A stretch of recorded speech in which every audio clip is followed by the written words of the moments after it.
Bună seara, dragii mei! Sunt Ela Tarotela cu o etalare un pic mai altfel de lună plină colectivă. O să fac și la alegere mâine. Acum mă simt eu un pic prea obosită ca să fac la alegere, dar vreau să fac ceva ce cred că încheie un ciclu, apropo de lună plină, un ciclu în care v-ați luptat cu o forță imensă, imensă. Acum câteva zile beam cafea și mă gândeam la voi, la noi, la colectivul de oameni care a fost atacat continuu.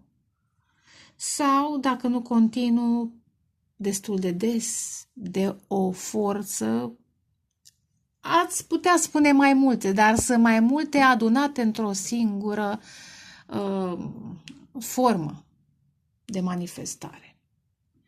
Când am văzut cartea, când am văzut imaginea asta e uscată, că n-a fost cald. Am văzut imaginea asta în cafea, mi-am adus aminte de Goliat și de David. Voi sunteți Daviduțe și Daviduți, care nu știu dacă e vorba de îndrăzneală.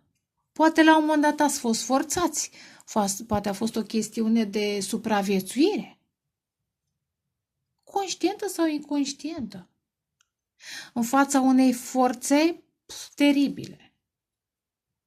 Un uriaș de nu știu câte ori mai mare decât voi. Vedeți, aici sunteți voi și aici este uriașul acesta, Goliatul acesta, despre care o să caut niște detalii.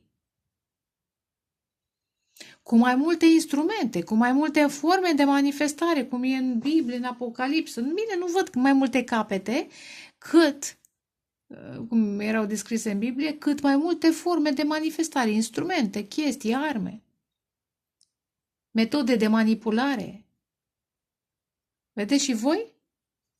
N-am pus bis pentru că sunt cu bateria așa la limită și nu vreau să se mai... Da? Dar se vede, da? Ia uitați. Și aici sunteți voi. Ideea e că imaginea aceasta îmi sugerează voi cu spatele la acest personaj, care încă urlă, trombonește, transmite una alta, mai încearcă să aibă efect asupra voastră, dar ce mi-aduce aminte? Iar această poziție a voastră cu spatele, nu că nu știți că v-ați tot luptat și ați tot înfruntat. De ca și că vă aduceți aminte filmul acela cu Rasputin, cum era tot atacat și el tot mergea înainte. Așa este această forță, încă mai crede că mai are putere, încă s-a ridicat. Dacă poate vă mai sperie, vă mai afectează, poate chiar vă distruge.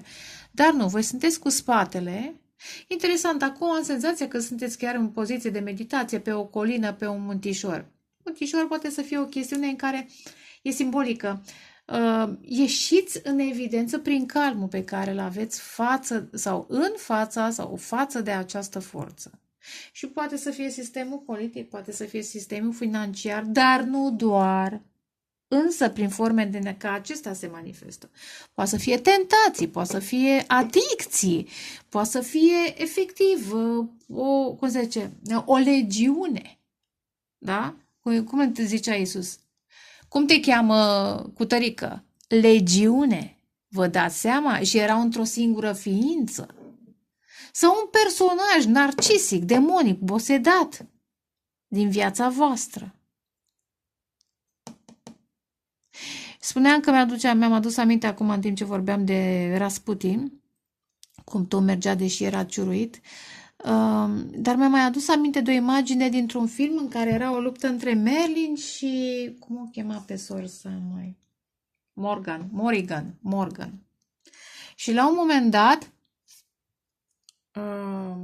Morrigan și-a pierdut puterea. Cineva i-a învățat pe săteni de acolo din satul respectiv că în momentul în care ei se întorc cu spatele la Morrigan, ea își pierde puterea. Și mi-aduc aminte că filmul acela, nu știu dacă se numește Morrigan sau Merlin sau ce, cum se numea, dar așa s-a terminat filmul.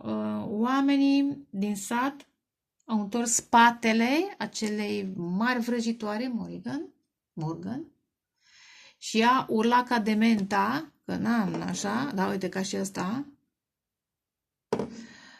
încercând să îi sperie, să-i atragă, să-i facă să privească în spate. Dar ei nu, erau mulți, pentru că în grup ești mai puternic. E bine uneori și în grup, dar depinde de grup. Și ei nu s-au întors niciunul și cu cât ei se depărteau, cu atât ea își pierdea mințile și își pierdea puterile. Așadar, iar ce mi-am adus aminte?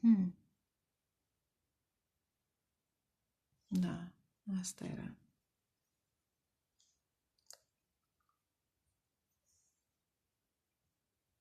Am vrut să zic ceva, dar se suprapunea pe mesaj.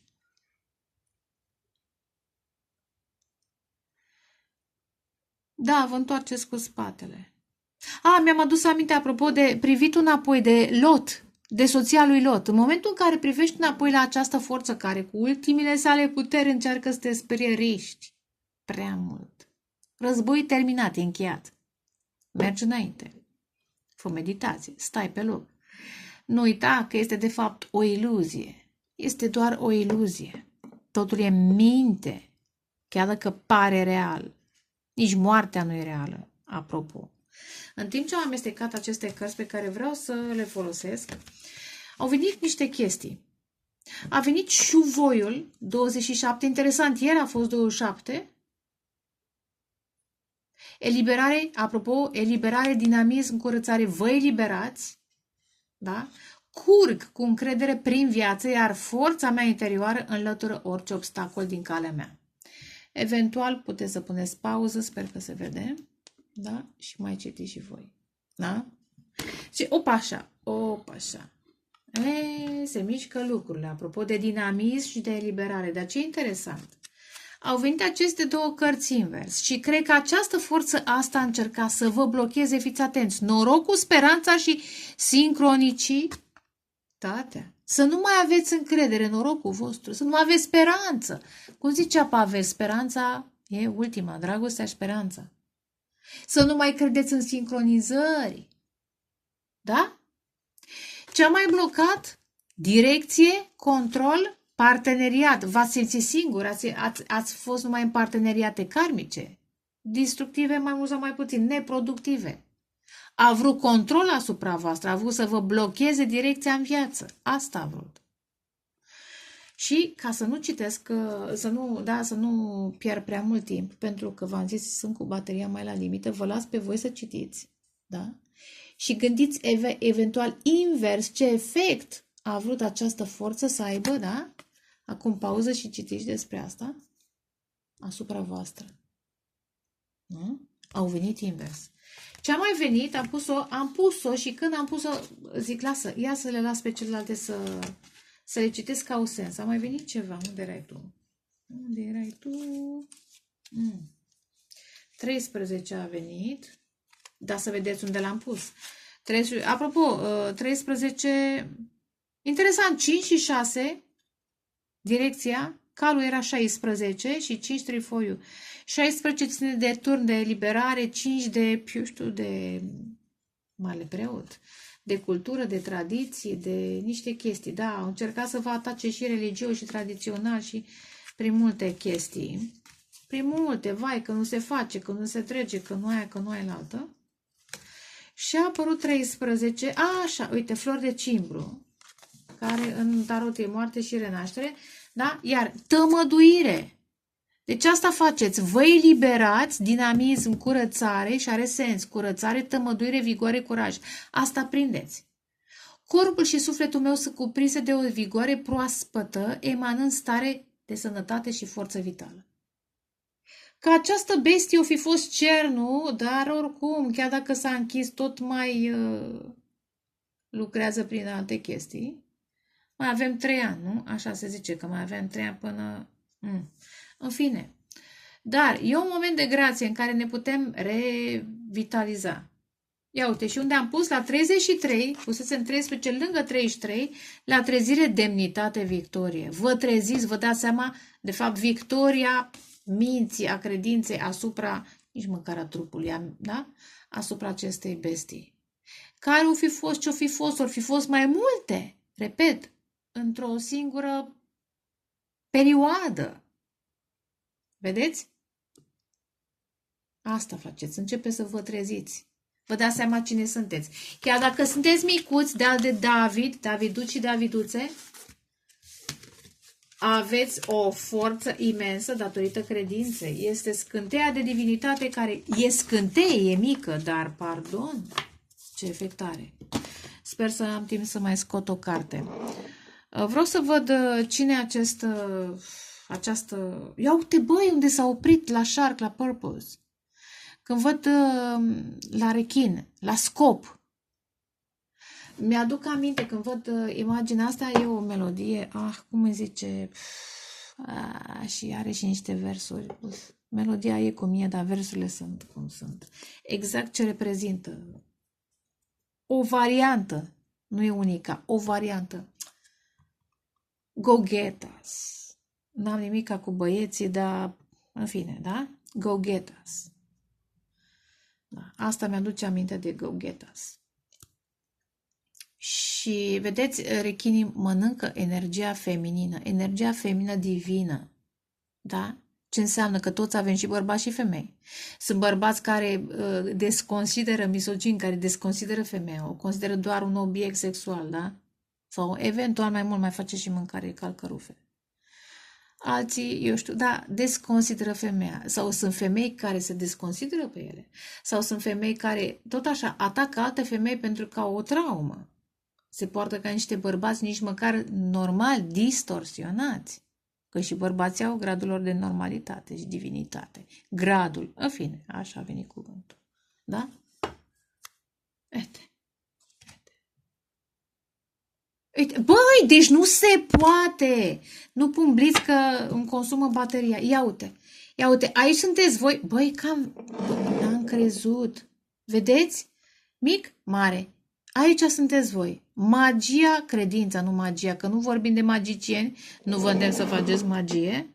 Da? Nu. Credința în puterile voastre. Alchimistul din voi. O întreagă comunitate poate să fie.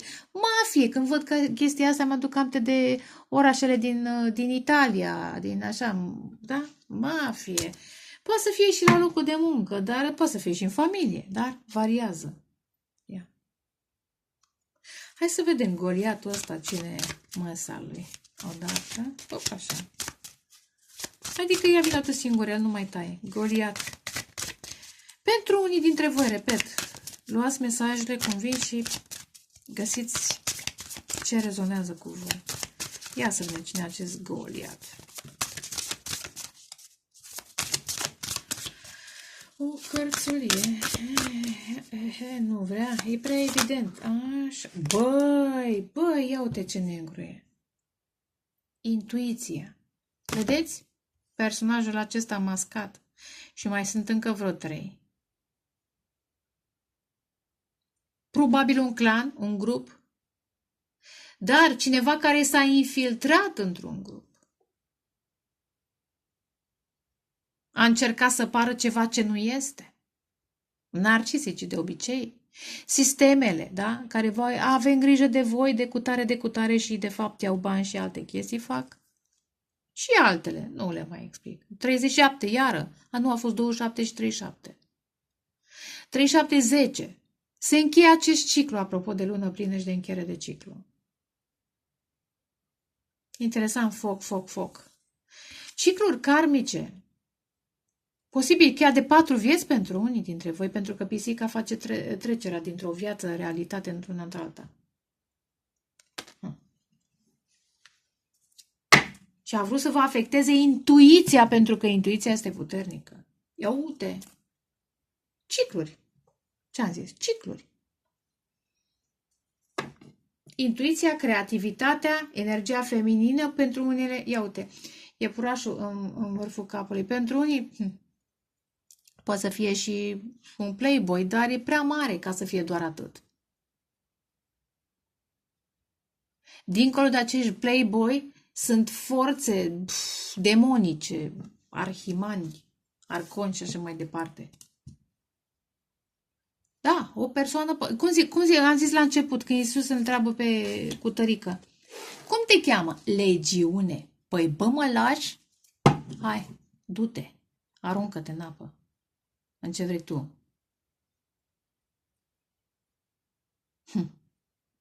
Adică sunt mulți, îi vezi așa drăgălași, apropo de Playboy și de, da? Și vedeți, cineva a încercat să vă atace intuiția, coroana, poate va pica și părul. Poate va afecta frumusețea. Hai să vedem voi unde sunteți. Daviduți și Daviduțe.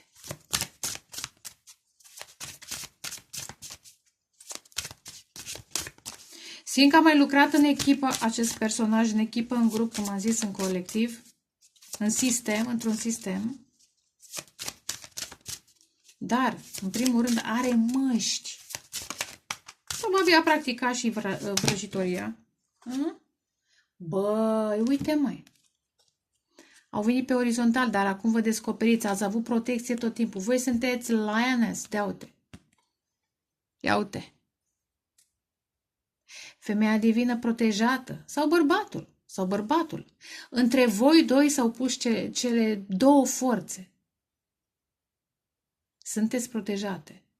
Da, pentru unele femei poate să fi fost un bărbat, wow, dar care vroia putere, control. Dar poate să fie și o rudă. Pentru unii bărbați poate să fie o femeie provocatoare sau dimpotrivă, una care se victimizează, variază. Voi trebuie să știți. Ideea este că ați avut tot timpul protecție și aveți din ce în ce mai multă. 2 și cu 1 ține de 21 de lumea în tarot. Și 3 de împărăteasă, energia feminină, divină, despre care am vorbit mai devreme. Da? Egalitate și protecție. Evident că s-a manifestat inegalitate, dezechilibru, injustiție. Și totuși ați avut protecție. De ce? Pentru că sunteți niște ființe și David a fost încoronat, da? Cu un rol foarte important. Spiritual, evident. Poate unii și practic în acest sistem, nu știu, în acesta nu, în viitorul. Sau poate, într-un fel sau altul, pentru unii veți fi puși într-o anumită poziție în sistemul ăsta, tocmai ca să îl dărâmați și să ajutați la transformarea lui în bine. Posibil. Dar, pentru unii, poziția aceasta vine în următorul sistem. În lumea cea nouă.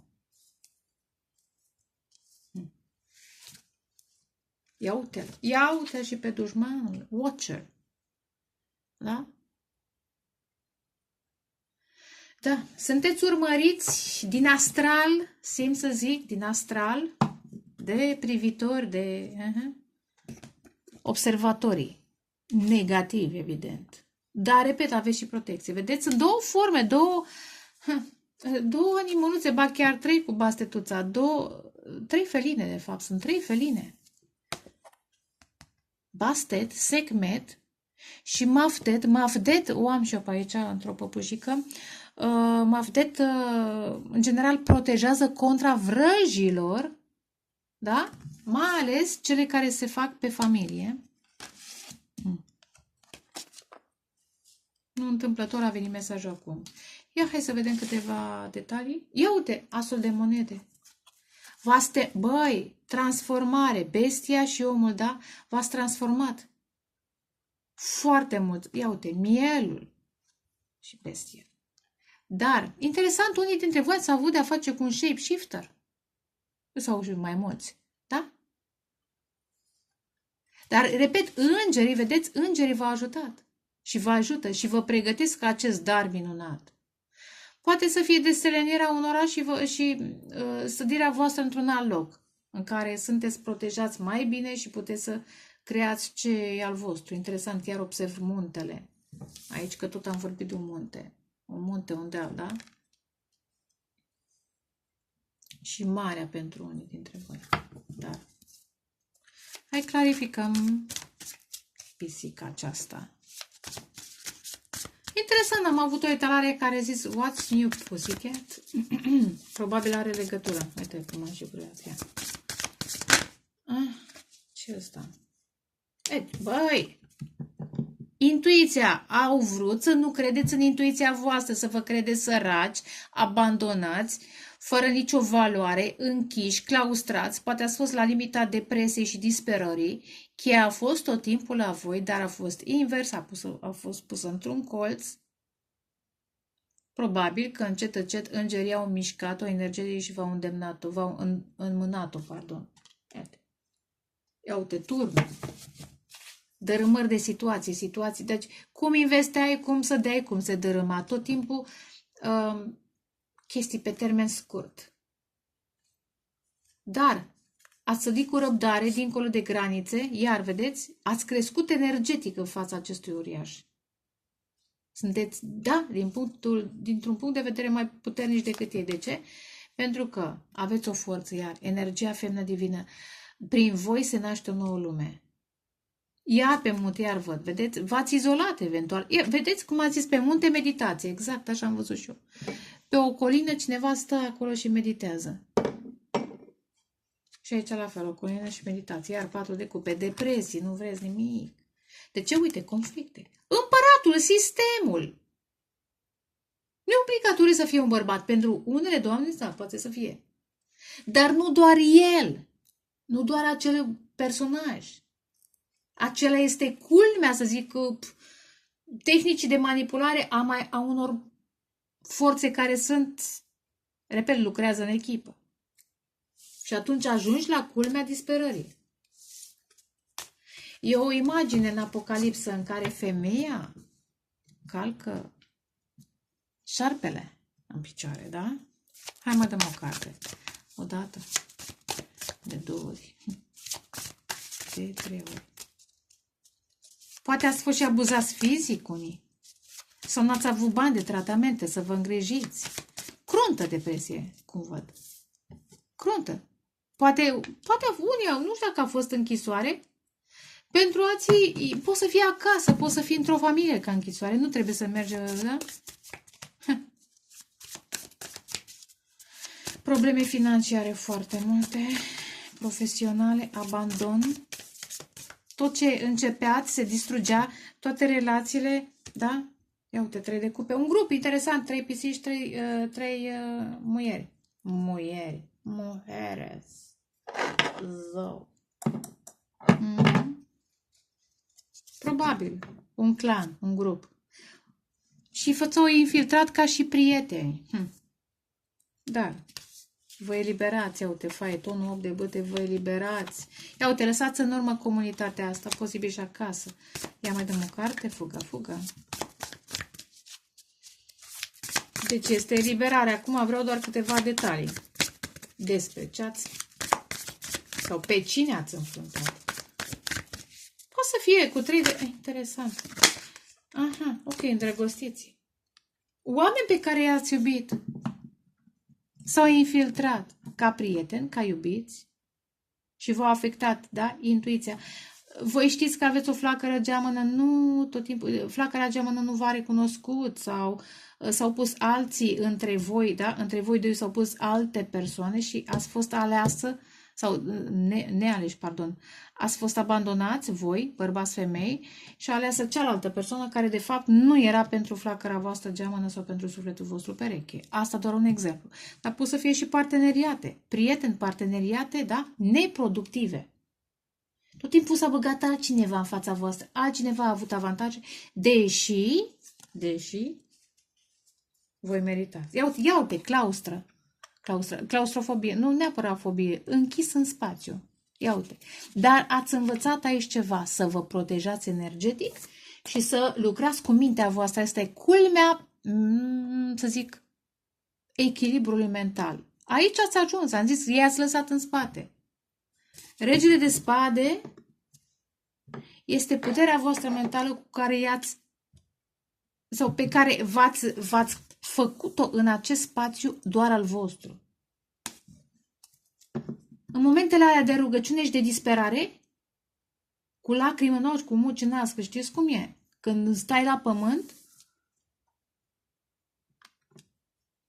atunci au venit îngerii și v-au dat puterea, da, să vă izolați, să vă curățați energetic Și să intrați să vă dați seama că totul e o iluzie. Vedeți, toate atacurile astea nu vă ating mental, energetic, spiritual. Da. Și atunci, poate unii deja știți că aveți un rol important, alții urmează să descoperiți. Și am zis, între cei doi s-au pus tot timpul alte relații între cei doi. Să nu vă vedeți, să nu vă recunoaște, să nu vă alegeți, că spune societatea că aia și că e altă. Hai să vedem voi unde sunteți aici. Clarificări despre voi.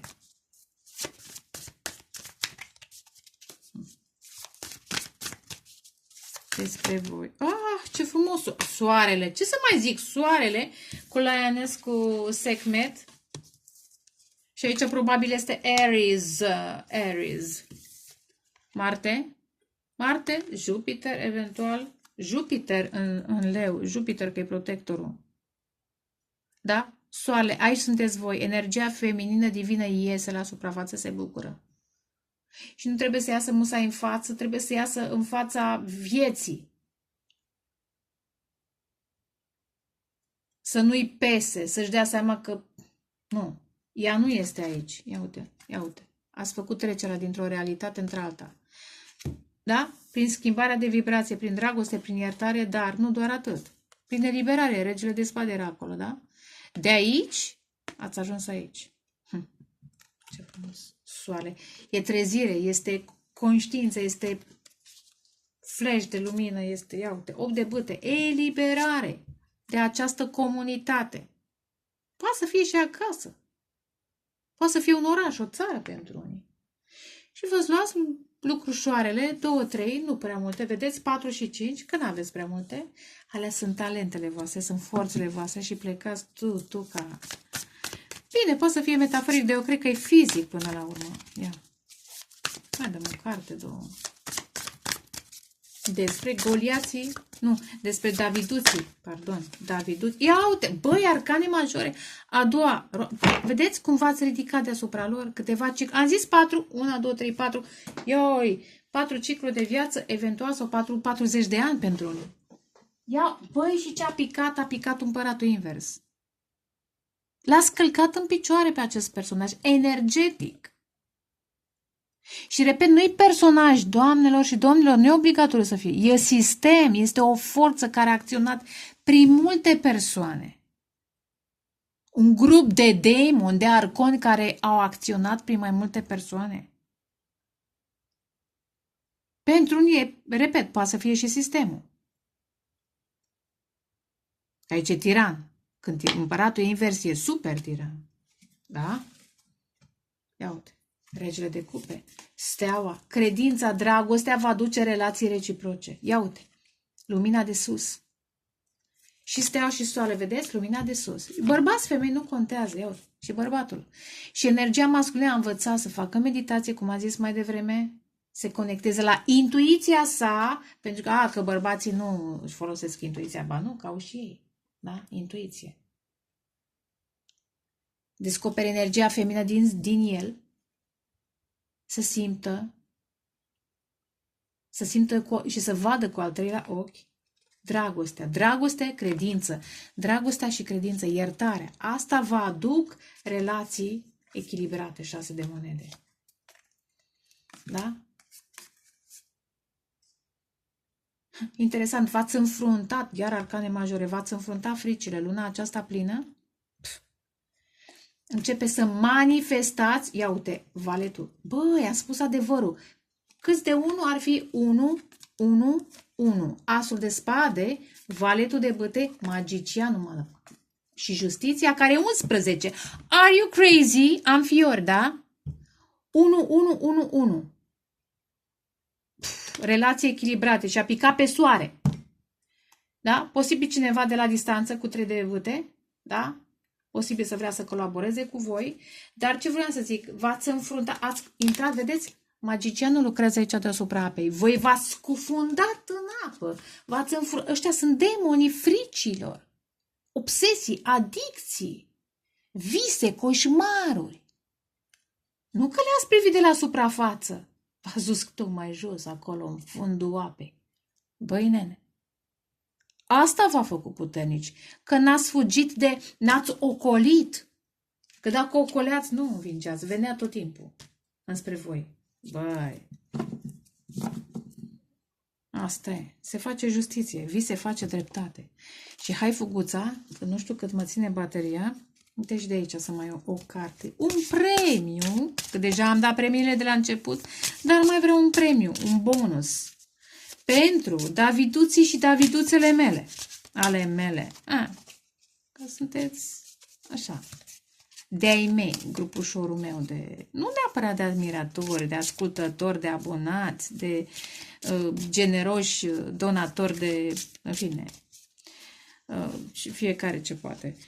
Dar de-ai mei energetic, care ați trecut prin traume ca și mine, că de-aia sunt aici ca să vorbesc din experiență, nu din cărți, cum fac alții.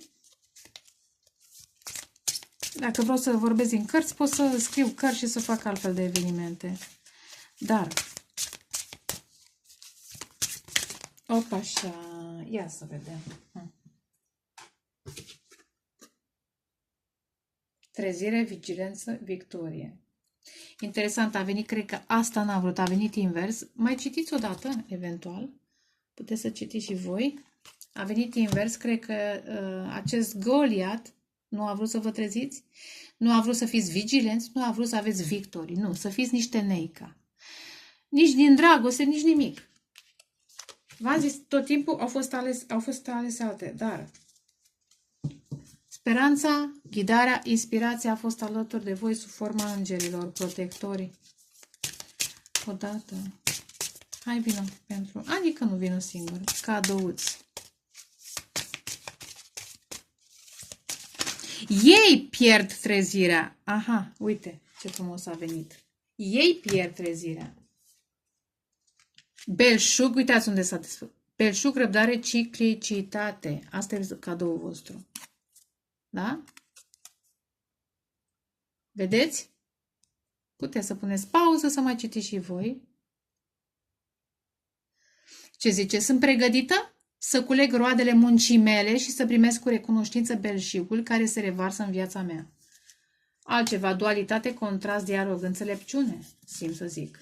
Da? Ați învățat prin contrast. Ați învățat prin contrast.